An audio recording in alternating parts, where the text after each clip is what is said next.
இன்றைக்கு நாம் தியானிக்க இருக்கிற வசனம் ஏசாயா 41 அதிகாரம் 14வது வசனம். யாக்கோபு என்னும் பூச்சியே, இஸ்ரவேல் என்னும் சிறு கூட்டமே, பயப்படாதே, நான் உனக்கு துணை நிற்கிறேன் என்று கர்த்தரும் இஸ்ரவேலின் பரிசுத்தருமாகிய உன் மீட்பர் உரைக்கிறார். யாக்கோபை கர்த்தர் எப்படி சொல்றாருன்னா, யாக்கோபு என்னும் சிறு பூச்சி, ஒரு பூச்சி போல இருக்கிறவன் நீ. இஸ்ரவேல் கூட்டம் எகிப்துக்கு கடந்து போகும்போது அவங்க இருந்தது 66 பேர் தான்.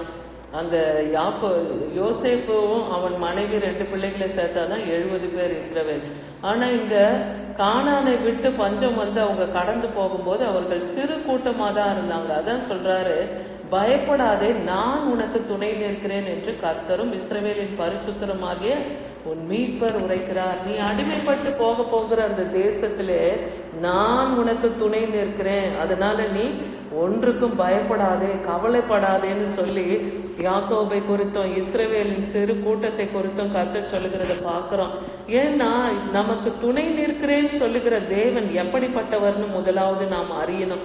இன்னைக்கு அதிகாலையில தேவன் இடைப்பட்ட வார்த்தை இதுதான், நான் உனக்கு துணை நிற்கிறேன்னு சொல்றாரு. அப்போ இன்னைக்கு நமக்கும் தேவன் துணை நிற்க வல்லமையுள்ள தேவனா இருக்கிறாரு.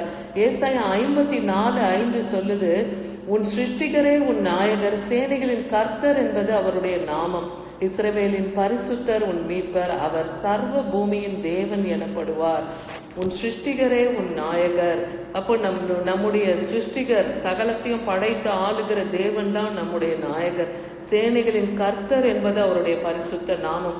இஸ்ரவேலின் பரிசுத்தர் நமக்கு மீட்பரா இருக்கிறார். சர்வ பூமிக்கும் அவர் தேவன் எனப்படுவார் என்றே வேதவசனம் சொல்லுகிறத பார்க்கிறோம். அப்ப நாம இன்னைக்கு யாக்கோபை போல ஒரு சிறு பூச்சியா இருக்கிறோமா, இஸ்ரவேலரை போல நாம் ஒரு சிறு குடும்பமாய் சிறு கூட்டமா இருக்கிறோமா? இன்னைக்கு தேவன் சொல்றாரு, பயப்படாதே, நான் உனக்கு துணை நிற்கிறேன்.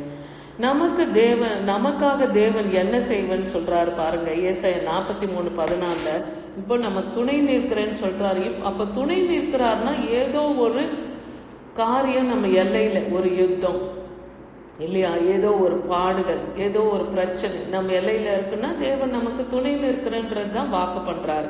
அப்போ தேவன் நமக்காக என்ன செய்வேன்னு சொல்றாருன்னா, ஏசாயா 43:14 நான் உங்களுக்காக அரண்களை எல்லாம் இடிந்து விழவும், கல்தேயர் படகுகளில் இருந்து அலறவும் செய்யத்தக்கவர்களை பாபிலோனுக்கு அனுப்பினேன் என்று உங்கள் மீட்பரும் இஸ்ரவேலின் பரிசுத்தருமாகிய கர்த்தர் சொல்லுகிறார். உங்களுக்காக அரண்களை இடிந்து விழ பண்ணுவேன். இன்னைக்கு நமக்கு தடையா இருக்கிற நம்முடைய காரியங்கள் எதெல்லாம் இன்னைக்கு செயல்பட முடியாமல் தடையா இருக்கிறதோ அத்தகைய அரண்களை நான் இடிந்து விழ பண்ணுவேன். எரிகோ மதில்களை போன்ற அரண்களை நான் இடிந்து விழ பண்ணுவேன்னு கர்த்தர் இன்னைக்கு வாக்கு பண்றார். கல்தேயர் படகுகள்ல இருந்து அலறவும் செய்ய நான் பாபிலோனுக்கு அனுப்பினேன் என்று உங்கள் மீட்பர் இஸ்ரவேலின் பரிசுத்தர் நான் என்று நீங்க சொல்லுங்க. அப்போ உங்களுக்காக நான் சகலத்தையும் செய்ய வல்ல தேவன் என்பதை நீங்க அறிந்து கொள்ளுங்க.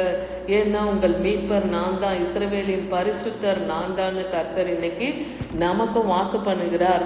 சங்கீதம் 22:6 பாக்குறோம், தாவீது இங்க சொல்றாரு, நானோ ஒரு புழு, மனுஷன் அல்லன்னு சொல்லி புழுக்கு தன்னை ஒப்பிட்டு சொல்றாரு பாருங்க.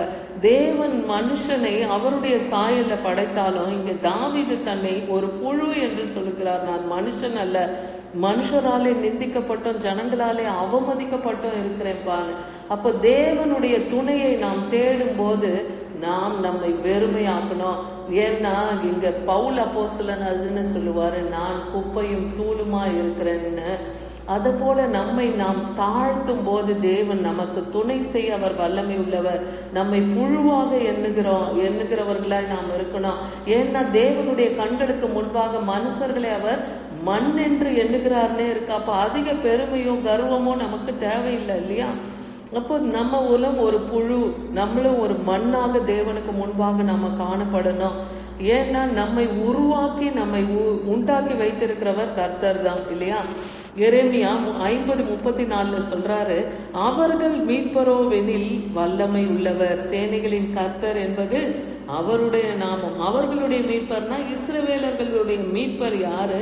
அவர் வல்லமையுள்ள தேவன், அவர் சேனைகளின் கர்த்தர் என்பதுதான் அவருடைய நாமம். அதை நாம இன்னைக்கும் சொல்லணும், சேனைகளின் கர்த்தர் அவர் பரிசுத்தர் பரிசுத்தர் பரிசுத்தர் என்று நிதமும் அவர் போற்றப்படுகிறார். 24 மூப்பர்களும் 7 ஜீவன்களும் அவர்களை முகங்குப்புற விழுந்து வணங்கி பணிகிறார்கள்னு பார்க்கிறோம்.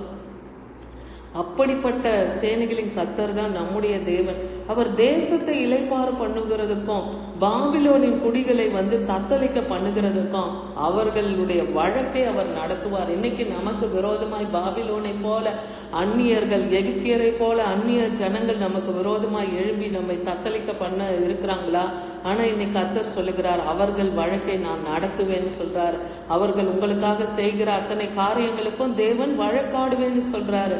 ஆனா நம்மையோ தேவன் இளைப்பாற பண்ணுவேன்னு சொல்றாரு.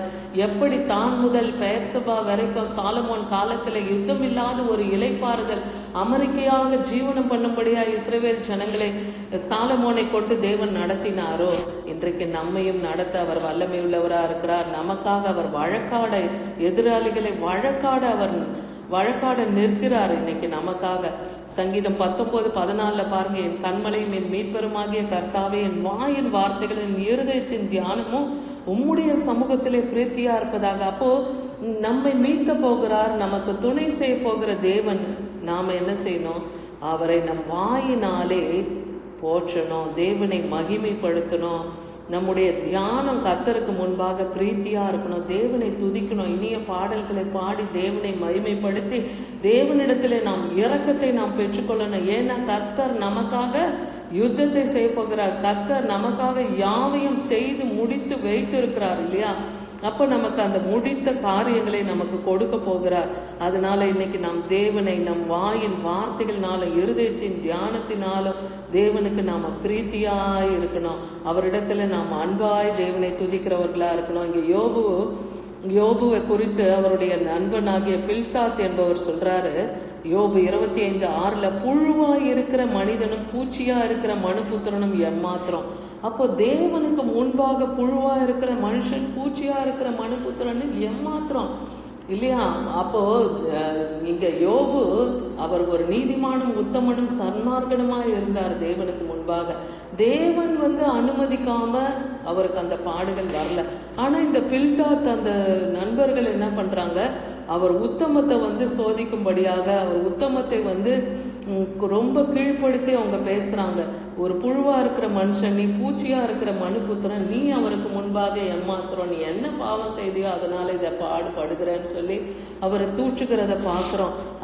அடுத்து யோபு பாருங்க 19:25 வசனத்துல, 19ஆம் அதிகாரம் 25வது வசனத்துல யோபு தன்னோட கூட இருக்கிற மீட்பர் எப்படிப்பட்டவர்னு சொல்றாரு பாருங்க. என் மீட்பர் உயிரோடு இருக்கிறார் என்றும் கடைசி நாளிலே பூமியின் மேல் நிற்பார் என்றும் நான் அறிந்திருக்கிறேன். அப்போ யோபு வேதாகமத்திலே முதலாவது எழுதப்பட்ட புத்தகமே யோபுவின் புத்தகம் தான். அப்போ யோபு எவ்வளவு முந்தின காலத்துல அவர் இருந்திருப்பார். கிறிஸ்துவை குறித்து அவருக்கு தெரியாது, ஆனா அவர் அறிந்திருக்கிறார் கடைசி நாள்ல பூமியின் மேல் கர்த்தர் நிக்க போகிறார் என்பதை அவர் ஆவிக்குரிய கண் பார்த்து இருக்கிறது. அவர் அறிந்திருக்கிறார், என் மீட்பர் உயிரோடு இருக்கிறார், அப்ப என்னை மீட்க அவர் வல்லமை உள்ளவர் என்பதை யோபு அறிந்திருக்கிறார். ஏசாயா 44:24 பார்க்கிறோம், உன் மீட்பரும் உன்னை தாயின் கருவிலே உன்னை உருவாக்கினவருமாகிய கர்த்தர் சொல்லுகிறார், நானோ எல்லாவற்றையும் செய்கிற கர்த்தர், நான் ஒருவராய் வானங்களை விரித்து நானே பூமியை பரப்பினேன்னு சொல்றாரு. அப்ப தாயின் கர்ப்பத்திலே நம்மை உருவாக்கி உண்டாக்கி இந்த பூமியில நம்மை வாழ்ந்திருக்கும்படியா தேவன் கொண்டு வந்திருக்கிறார் இல்லையா? நம்முடைய தேவன் எப்படிப்பட்டவர்? அவர் ஒருவராக இந்த வானத்தையும் பூமியும் சகலத்தையும் உண்டாக்கி அரசாளுகிற தேவனா இருக்கிறார். அப்படிப்பட்ட மீட்பரும் ரட்சகருமாகிய தேவன் தான் நம் தேவன். அதனால நாம இன்னைக்கு எதை குறித்தும் கவலைப்படாதபடிக்கு கர்த்தர் நமக்கு துணை நிற்கிறார் என்பதை நாம் அறிந்து அவரை விசுவாசிக்கிறவர்களா இருக்கணும். ஏசாயா 44:8 சொல்லுது, நான் முந்தினவரும் நான் பிந்தினவரும் தானே, என்னை தவிர தேவன் இல்லை, இஸ்ரவேலின் ராஜாவாகிய கர்த்தரும் சேனைகளின் கர்த்தராகிய அவருடைய மீட்பரும் சொல்லுகிறேன்னு சொல்றார். நான் தான் முந்தினவருமா இருக்கிறேன், நான் தான் பிந்தினவருமா இருக்கிறேன், என்னை தவிர வேறொரு தேவன் உங்களுக்கு இல்லை, இஸ்ரவேலின் ராஜாவாகிய கர்த்தரும் சேனைகளின் கர்த்தரும் உங்களுடைய மீட்பர் நான் தானே கர்த்தர் இங்க சொல்லுகிறத பார்க்கிறோம். அப்ப முந்தினோரும் பிந்தினோருமாய் அவர் இருக்கிறார். அவர் இன்றும் ஜீவித்து இருக்கிறார். அவர் ஜீவனுள்ள தேவனா இருக்கிறார். அவர் பரிசுத்தரா இருக்கிறார். அப்ப யாக்கோபை போல நாம சிறு பூச்சியா இருக்கிறோமா? இன்னைக்கு தேவன் சொல்றார், உன்னை உண்டாக்கினவரும் உன்னை உருவாக்கின நான் உனக்கு துணை செய்கிற கர்த்தராக இருக்கிறேன். நான் உன்னை தெரிந்து கொண்டேன். யசூரனே, நீ பயப்படாத. வர இருக்கிற காரியங்களை குறித்து நீ எந்த கவலையும் கொள்ளாதே, நீ பயப்படாதே, நான் உன்னோடு கூட இருக்கிறேன்னு சொல்லி தேவன் நமக்கு துணை நிற்கிறார். இன்னைக்கு கைவிடப்பட்ட நிலையில எத்தனையோ குடும்பங்கள் இருக்கலாம். இங்க எத்தனையோ விபத்து, நாச மோசங்கள்ல குடும்பங்களை இழந்து தவிக்கிறவர்கள் எவ்வளோ பேர் இருக்கலாம்.